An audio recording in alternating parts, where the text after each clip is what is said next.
31屆10大中文金曲金針獎得主林夕林夕。林夕80年代參加歌詞創作比賽，獲獎後晉身填詞界，作品數量至今超過3000多首。從80年代做 Raidas 嘅御用填詞人，到90年代天王天后嘅流行曲，以至現今樂壇頂級歌手嘅作品，好多都係出自林夕嘅手筆。而皇后大道東、吸煙的女人、你的名字、我的姓氏、約定、夕陽無限好等等經典詞作，亦都為林夕帶嚟無數嘅殊榮。其中，林夕第一個響10大中文金曲奪得嘅獎項，就係憑住別人的歌獲得嘅最佳中文流行歌詞獎。時至今日，林夕響10大中文金曲累積嘅獎項已經達到98個。今晚，我哋以樂壇最高榮譽金針獎表揚呢一位一字一句成就中文流行樂壇豐盛年代嘅傑出詞人林夕。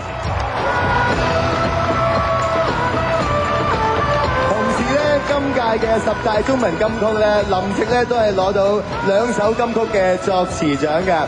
我哋有請羅大佑先生將呢一個最高殊榮金針獎頒俾林夕。我哋俾啲掌聲，金針獎得主林夕，交俾你。個獎真係幾重㗎喎，真係。係重嘅呢個獎。頭先向啲歌手係必須要向歌手係以一種跪拜嘅形式嚟到多謝佢哋嘅。上個禮拜收到一個陌生嘅讀者嘅 email， 佢同我講，佢話因為聽到我寫俾陳奕迅嘅一首歌叫做《黑澤明》，嗰首歌嘅意思係喺黑暗之中，我哋要選擇光明。佢係憑住呢首歌，你要一路陪住佢度過呢個抑鬱嘅症。亦都曾經因為聽呢首歌，令到佢喺自殺嘅邊緣嗰度，將我拉翻嚟。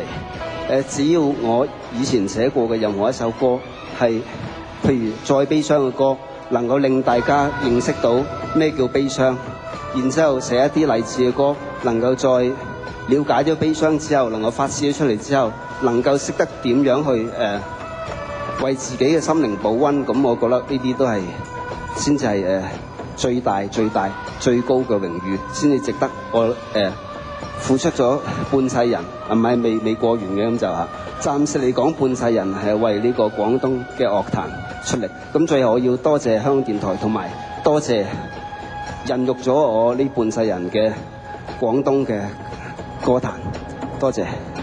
我相信好多歌手啦，同埋好多樂迷咧，都希望同林夕講一聲多謝㗎嚇。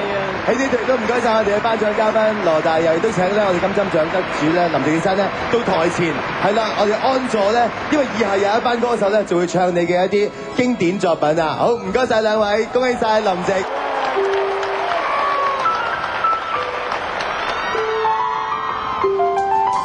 熒幕發光，無論什麼都看，情人在分手邊緣，只敢喝湯。若沉默似金，還談什麼戀愛？寧願在發聲機器面前笑着望。成人只寄望收穫，情人只聽見承諾，為何都不大懂得努力體恤對方？螳螂面對蟋蟀，長靴也如同幻覺。Shall we talk? Shall we talk? 就算牙關開始打震，別説謊。陪我講出我們最後何以生疏？誰怕講？誰會可比得過孤獨探過？難得可以同坐，何以要忌諱赤裸？如果心聲真有療效，誰怕暴露更多？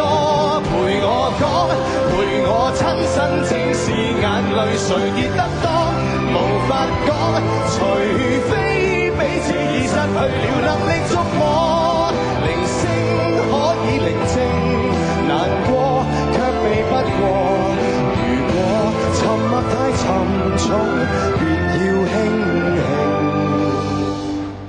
大過。